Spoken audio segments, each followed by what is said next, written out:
Okay, this chapter that we're getting into is the chapter on the spiritual nature. The spiritual nature, which is the top of everything that you're about. That's the top. See?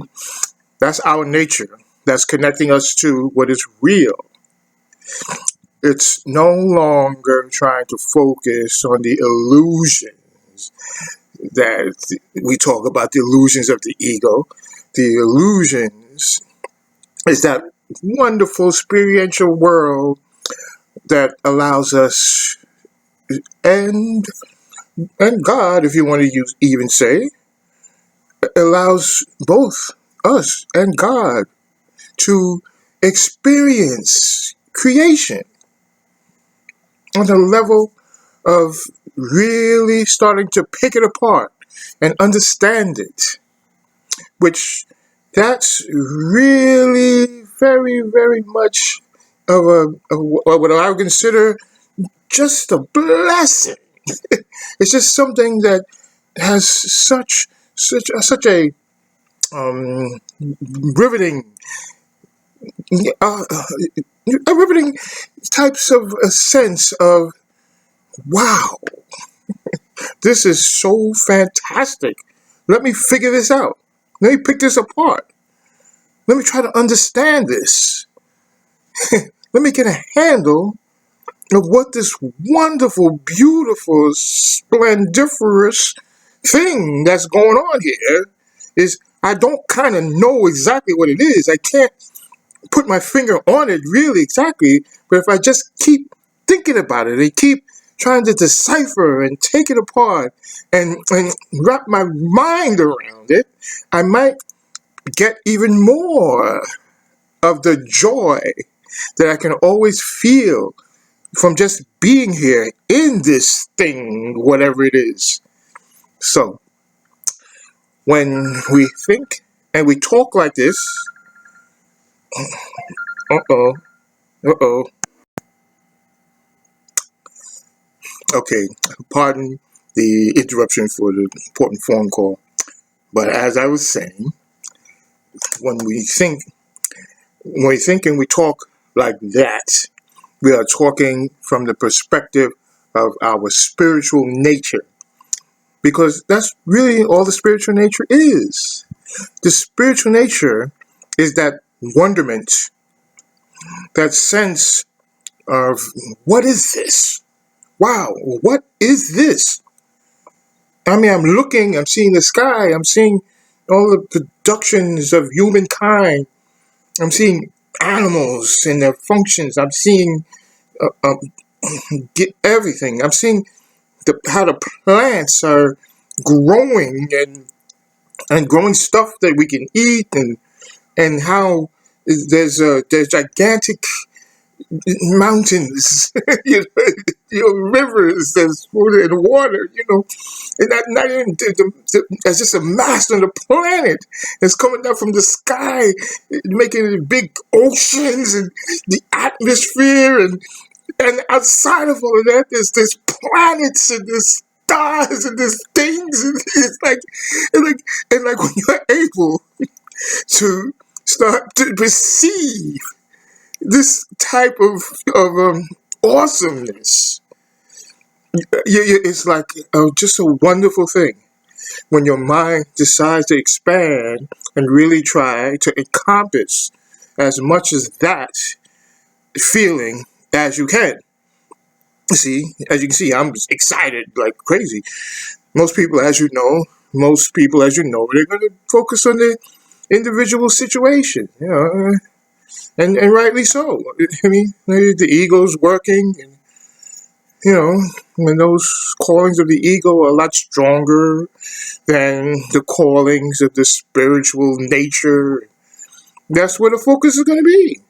But we cannot deny. I don't think anyone can deny that there's a big wonderment in just the fact that all of this stuff is here and we are here along with it. We are here. There's no such thing as nowhere. We can imagine, try to imagine nowhere, but we can't even do that because we're here. Since we're here, we can't imagine nowhere. You can't imagine nothing. You can't imagine where there's nothing. On the other side of this is nothing. I mean, what do you mean? You can't. How can you imagine nothing? It's like you got. It's almost impossible to understand that that time goes on forever. It just never stops. You mean you mean it was never a beginning or an end? How can you can only think in terms of beginnings and ends of stuff. So how can your mind encompass the fact there's no beginning and no end of something? It's very hard. But space itself. I mean, there's space, and this space just goes on for infinity. There's no space is just keeps going. It's just no place that space just stops. You how can that be? There's different things that's going on in space, but space itself is eternal. It's just nowhere it stops. There's no like dead end that you come to dead end. All right, what's the dead end of space? You couldn't possibly wait to get dead end of space because once you get to the dead end, what's on the other side of the dead end? So it's got to be more space. So you can't imagine how in the world there could just be space that doesn't end, or time that doesn't end. These things are very beyond our real comprehension. But when we think about it, we know that that has to be the case. Just like we say, how can time have just begun someplace and or just stop someplace? It stops. You can't imagine how that happens. How can space have a dead end where there's just no more space anymore? What do you mean there's no more space? It's, it's not even a possibility of thought. So that means that since we as humans perceive things on such a complex level that we can at least try to wrap our minds around things such as this, unlike the animals, they're a little too caught up in just instinct. I'm not gonna really just perceive try to think. That's the difference between our plane and their plane. Now we're saying, okay, they're saying right now this spiritual self. So, well, what is that? We think about it. We say, well, it's a nature that we have, just like the other natures that we have: the ego nature, the sexual nature, the emotional nature, all the natures that we talked about. We also have the spiritual nature that is part of us, and and it belongs to us. And so, when we're perceiving that spiritual nature, what we're actually doing is we're saying to ourselves that we know that there's much more out there that we can. Oh, let me turn my tape over again. Sorry about that. Okay, so we're saying that there's much more out there than there's much more out there than we can even hope to fathom. And just the fact that we're able to attempt to fathom it, that in itself is so awesome. I mean, we are in such a great position as far as everything that's going on in this existence that we have around us, because we're actually the ones that are perceiving it at this point. I mean, on the human plane.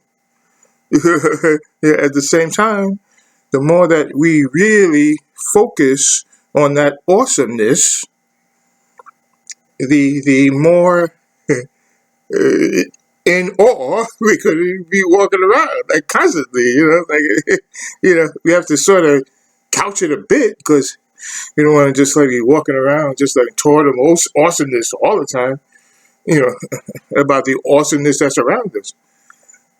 I think I've used awesome enough because it is awesome, but let's go on to something else, like talking about maybe how even what we try to say, okay, we understand some things. I was talking about before about how we understand the different dimensions that we're now discovering because there was three and there was four and now there's like we're up to about 10 and we don't know what's going on in them, but we're trying to see that they're there somewhere. We're seeing it with quantum physics. It's atoms and electrons, and then the smaller stuff, and then the next thing we know, we see quarks and these substrates. So atoms not even so small anymore now. We can print stuff on atoms now with our technology with what do they call it, the micro, no, not micro, I'm talking about what's it called, anyway, we can actually print information on atoms. Like how do you print information on atoms? Like like but you gotta watch out because the atoms, it, if the electrons shift too much, then that means that you can't really keep the track of the information is going to alter it and all kind of stuff. I mean, the average person is like, what? Like, what? Yeah, no, this is not even the tip of the iceberg about what is there out there and out there for us to talk about the immensities. I was watching this video about the planets, the size of the sun, and how much planets get the size of something else that was bigger than that, the size of something else that was bigger than that can hold 10,000 of those in it. It's like there's no stopping anything. It's like as far as size goes, there's no stopping anything but how small things go. No stopping anything about how many different dimensions there are. And then you start talking about dark matter. Like we knew matter was matter, but now we're thinking about dark matter. What's dark matter? It doesn't have anything to do with matter or energy or antimatter. It's just there by itself. So you're like, oh my God. Uh, I'm getting too excited. But how in the world can you imagine how all of this stuff is just here? It's just here. It's just like, well, God did it, Okay. All right. God's an awesome guy. He did. He sure is. Because, like, yo, he's like, I'm going to figure all this stuff out and then boom, like you can look at it that way and treat it. I'm not going to say yes, no, or no. Come on, it's good. I feel it's a bit simplistic, but that's me. My thoughts want to go a lot deeper than that. That's just me. I want to go like kind of deeper than that. So. I go with cause and effect. I mean, there's laws out here in the universe of how you have laws of how seed grows. You have the laws of how universe grows. And you want to say, well, so God did that. All right. You want to put it in terms of just this supreme being that did it? That's fine. Like all the mystics and that I've studied and that have able to leave their body and transverse the universe and go into different states of consciousness, things that they can do, but they have with their mind, and because in another plane, they're in a divine plane. It's not this plane. You can do things that we can't even think about. But given measure, they said they went to the furthest inches of the universe, and they never came across any supreme Mr. Being that did all of everything. It's just his because of laws, is what they try to profess. I go with that a little bit more myself. The Mr. God thing. I mean, we like to personalize everything as humans. That's what we do. I can't prove one thing as over the thing. I can't prove what this in the seventh dimension as a 10. I can't prove that it's just laws rather than just supreme being.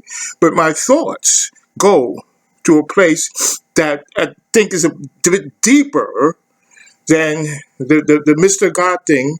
Seems a bit too simplistic to me, and it just stops me from able to think along the lines of well, I know that I can use my mind even in this infantile state that it is. I can still use it to try to figure out things without just pinning it on just one supreme being and just saying, well, that's it. To me, that's a showstopper right there. Like it's a non-starter or whatever. So I don't do it like that myself. But we know, no matter how we do it, that's just that curiosity that we have. The curiosity, we have to have that. There's no one who can't just say, well, I'm here, and that's it. You can say it, but deep down somewhere in you, they're like, yeah, I'm here, that's it. But still, I wonder how. It's in there somewhere, and that's your spiritual nature. That's what we talk about when we say spiritual nature. Now, if you want to say that the spiritual nature, what good is that? What good is that?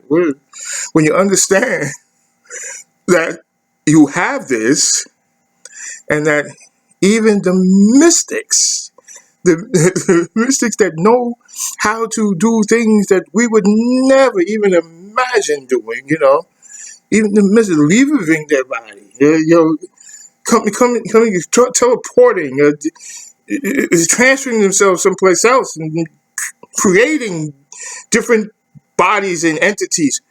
Now, I can't say I haven't seen it firsthand. I'm not, I haven't seen anything like that.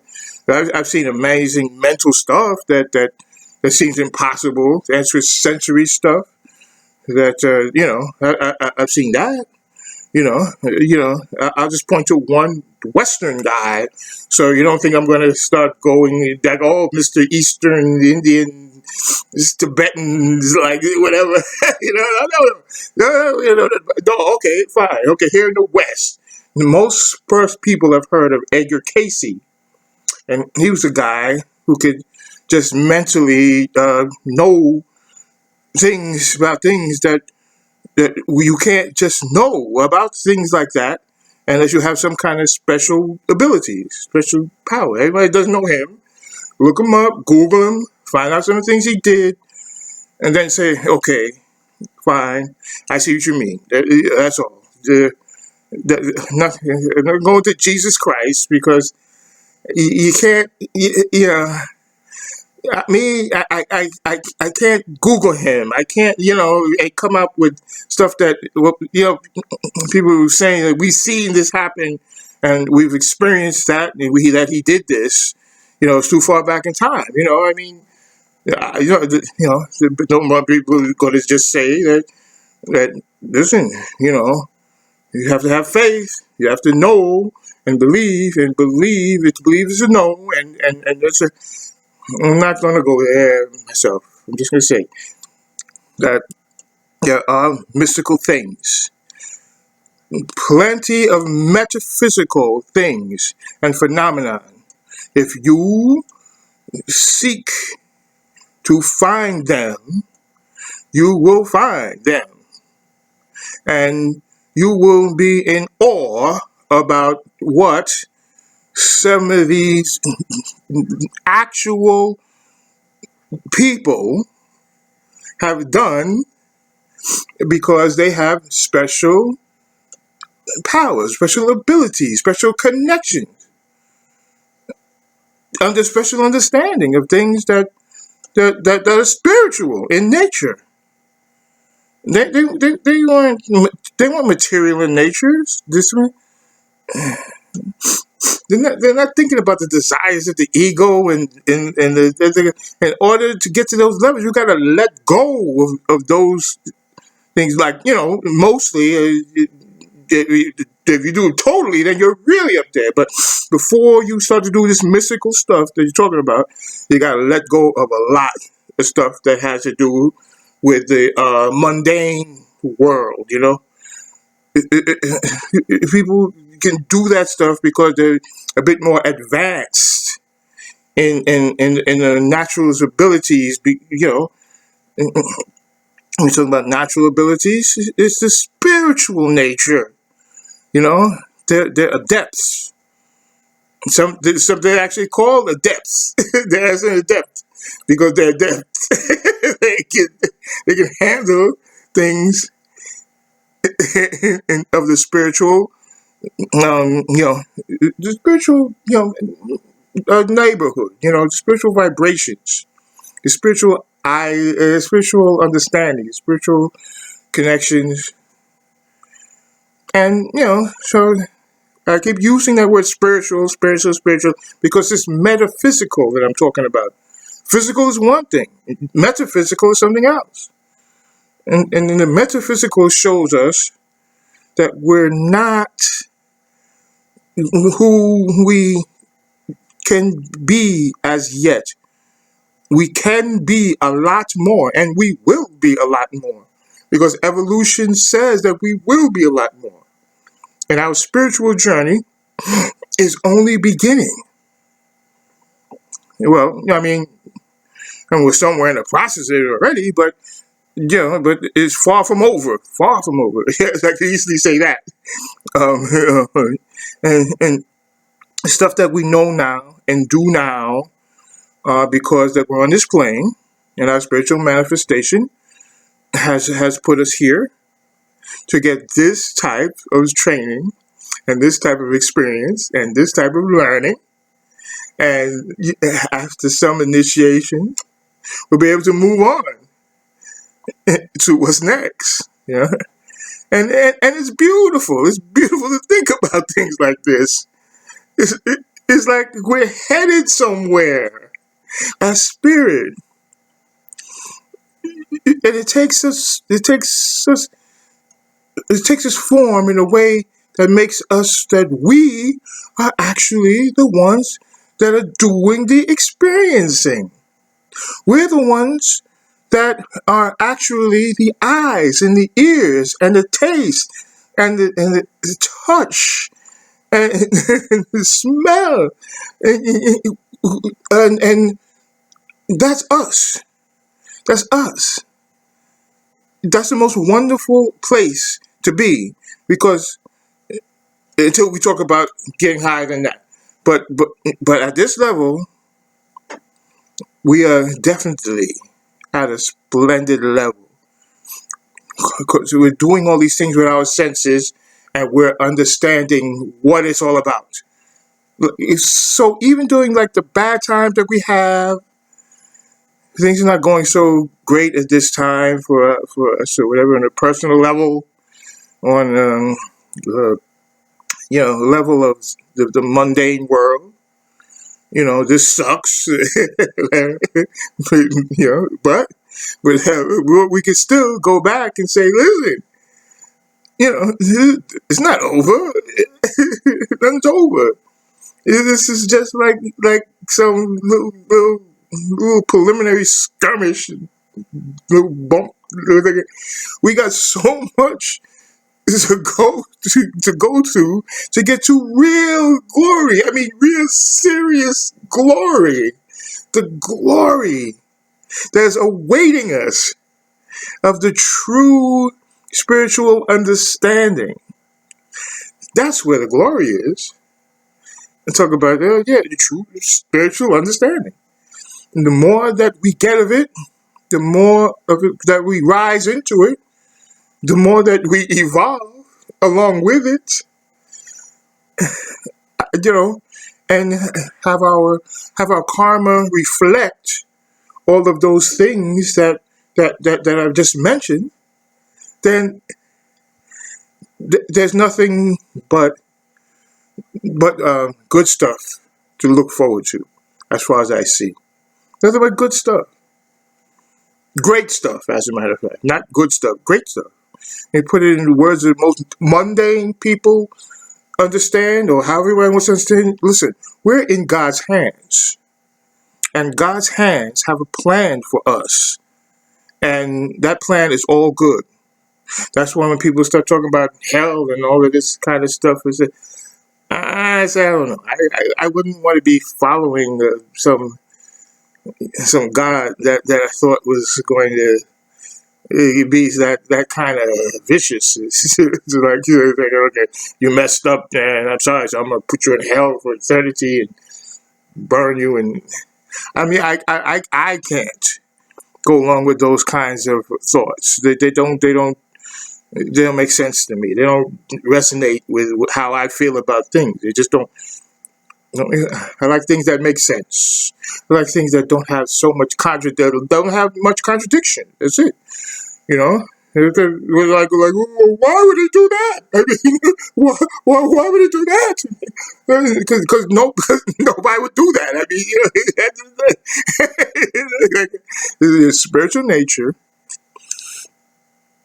is the understanding of the most splendiferous situation that we are involved in, and always thinking about how much higher we have to go, and the calling of that higher stuff that's constantly beckoning and lifting us up.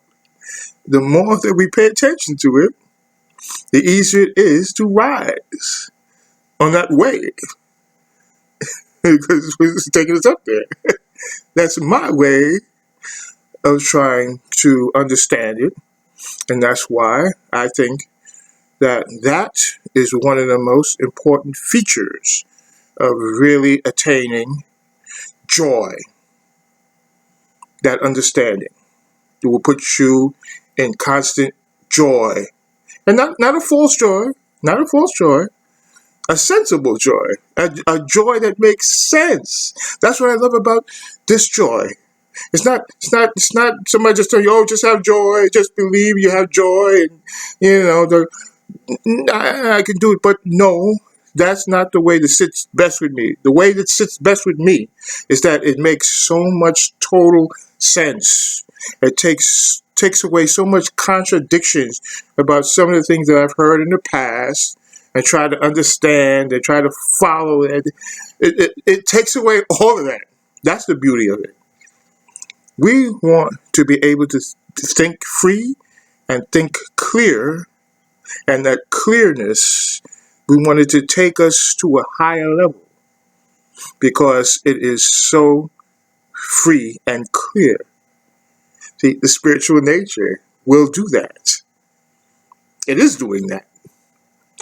You focus on that, and you'll be focusing on your joy.